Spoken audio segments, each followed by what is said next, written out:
raise your hand here if you have heard anything about this cult of people called CrossFitters. Anybody here heard about CrossFitters? Yes. Anybody here tried CrossFit? A couple people? It's pretty intense stuff. Those of you who didn't raise your hands clearly don't have any CrossFit friends, because all we talk about on Facebook is, our personal records and stuff like that. So I apologize to those of you that log onto Facebook and see the jargon like PR'd my snatch today, added 10 kgs to my C&J, killed the WOD today, stuff like that. It's just our little CrossFit cult language. The Kool-Aid's delicious, so if you haven't tried it, maybe come on down and give it a shot. I actually was introduced to CrossFit about 3 years ago. Next month, I had a friend who had been doing it, who I played softball with in the gay league here. I've always played sports growing up, enjoyed going to the gym, but the gym is kind of boring, so I don't think I ever was like a gym bunny or anything like that. He encouraged me to go try out a class, so I showed up at this dumpy, glorified warehouse space one day and talked to this big muscly guy. He ran me through a couple exercises, which were pretty hard, but I thought I did pretty well. So he encouraged me to come back, and so I showed up that week, and I remember my first class, there were about 6 or 7 people in there. One of the people in the class was a woman who was 5 months pregnant, so she had the baby bump going, and I was like, wow, this is pretty intense, and there's a woman who is, with child here. She's rocking the cut-off belly tee, and she's got this bump going. I was like, that's pretty impressive. I wonder what she's gonna do. Probably she's not gonna lift up any weights or anything crazy like that. So there was also a 6-foot-tall woman who looked pretty strong, but I was like, oh, probably played softball in high school or something like that. So we get to the workout. The coach explains it. We load up some weights, and he comes up to me and goes, Christopher, so today, since it's your first class, what we're going to do is we're going to have you do half of the weight that everybody else is doing. I was like, okay, well, whatever. We're going to have you do half the reps, so instead of 10 minutes, you're just going to do 5. And I was like, okay, well, that's fine. I can do that. Are you sure that's going to be enough? They're like, yeah, that'll be enough. Don't worry. So, they start the clock, 3, 2, 1, go.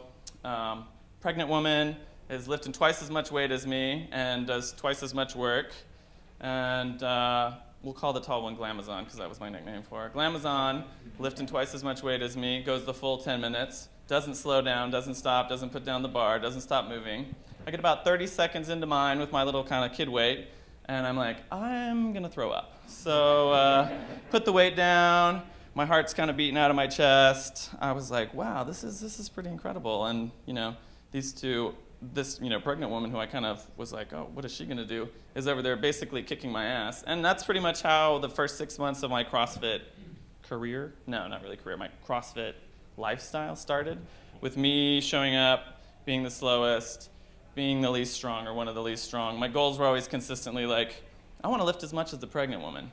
Well, eventually she went into labor, so she took some time off from the gym, and I eventually made up a little bit of ground on her. So now now she doesn't kick my ass quite as much, although she's still, even though she's not pregnant anymore, she's a pretty incredible athlete, and she can do a lot of things that I can't do. So from a humility standpoint, CrossFit kind of took me back to square one and was like, hey, you, 29-year-old guy, you think that, you're a pretty good athlete. Well, here's a bunch of people that can kick your ass at pretty much everything in here. Once in a while, I would do something and be really good, and I was like, oh my God, and I would reward myself and be very gracious. I would go home and put it on Facebook. Guys, today I did 20 double unders today in my workout, and I was so awesome, and I beat the pregnant one. So after a while, I'm about 3 years in now. After about a year, I was less terrible at a lot of stuff, and that's really the name of the game, is you're not ever going to be amazing and awesome at it. You're just going to kind of get slowly less terrible at it. So, I could actually do a few things. Maybe I could, talk to a guy like Victor who is new to the gym and be like, oh yeah, hey, if you want to do that, this is how you do it. Straighten your back out, do this, do this. So I spent a lot of time talking to people and kind of helping other people that looked like they were struggling. And whenever they would feel bad about themselves, I'd be like, let me tell you this story about my first day at CrossFit, when a 5-month-old pregnant woman beat me by, 5 minutes, and I almost threw up in the bushes outside. So don't worry about it. You're going to be fine. The only person you're really competing with is yourself, really. You just want to try to get better from day to day. Of course, I'm not going to lie and say that, things don't get a little competitive in there. We have a thing called our CrossFit nemesises, and I apologize if that was not the correct pronunciation. Nemesis? Did I hit that on the nose? Thank you. See, I'm not that dumb. So you find 3 or 4 people in the gym that are about kind of in your range. Victor will attest to this also. I'm sure he's got a couple names he could throw out there that I know. You find those people that are like just above you on the skill level. Now, obviously, I'm not going to gun for a pregnant lady because she's really good. But you find people that are kind of similar strength, similar body composition, who are kind of good at things that you're good at, or maybe they're really good at something that you need to work on. And they become your nemesis. And every time you go in, you always kind of set up your bar and you look over and you make sure that they're not putting more weight on than you are.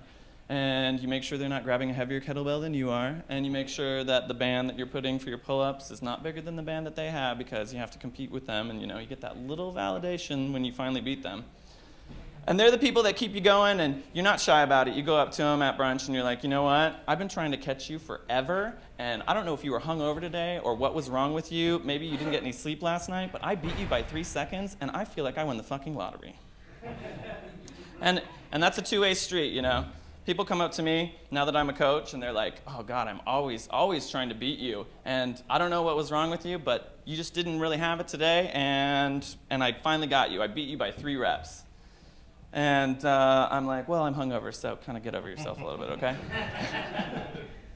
But humility is really kind of the name of the game with CrossFit. I know you guys maybe have seen some of the athletes that compete at like the elite level, and they look like the American Gladiators. And they do crazy, ridiculous things that there's no way, well, I mean, not there's no way.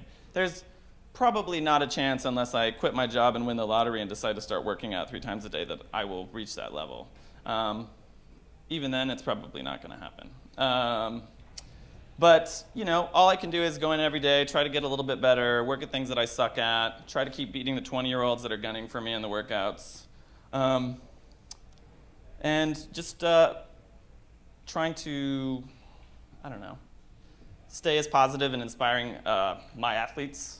So, I kind of jumped ahead, I apologize. About a year ago, one of my coaches at the gym came up, she's like, Christopher, you're really inspirational to a lot of people. You help a lot of people out in here. It would be really great if you would think about going and getting certified to become an instructor. And I was like, really, me, an instructor? I mean, I'm kind of just, a lot of the times I'm middle of the pack. There's still stuff I can't do. Aren't I supposed to like be some kind of elite, crazy, competitive athlete to do that? They're like, no. You just have to be patient, understanding, have a general understanding of, the movements, and, be able to listen and help people like reach their goals. So I was like, oh, that sounds like fun. So I did the certification. I started coaching right away. I play really good pop music during my classes, so instantly I was, fan favorite. My classes filled up. Victor can attest. It was standing room only for Coach Boost classes on Thursday evenings, so that, that's a good sign. I actually moved to New York and coached at a couple of boxes out there, which was really fun. And people in New York are even more cuckoo about it than people here in Seattle are. And so now I'm back in the community, which I love, at Ogre, which is really great. It's nice to come back to everybody there. And so I run morning classes now, 6:30 and 7:30 in the morning. I was actually going to make a joke when I came up, and I was going to say, wow, I haven't been standing in front of this many gays since my 6:30 a.m. class yesterday morning at Ogre. But there you go. But just to kind of tie everything back together, what has CrossFit taught me? On top of meeting a lot of excellent people like Victor here and a lot of other people in our community, it's taught me that, we live in a society where it's hard to show vulnerability and it's hard to show weaknesses. It's hard to admit when you suck at stuff. Definitely at work, don't admit that you suck at stuff, because then you have that employee review at the end of the year and they're like, well, you're really not very good at blah, blah, blah, and I think we discussed that previously and you admitted it. So CrossFit's a good outlet for getting that slice of humble pie that we so rarely get in our relationships, our interpersonal relationships, in our work setting, and in our social settings. And yeah, just to kind of close it up, that's really the thing. The name of the game is like, I show up at this place where when I walked in at day 1, I could barely do anything. Now I can do a couple more things, but I still suck at a lot of stuff, but I feel pretty good about it, and I help other people feel good, and so that adds a lot of value to my life. And so I want to thank Victor, because he's my CrossFit buddy. He's not quite my nemesis, but I think I might be his. And thank you guys for having me out today.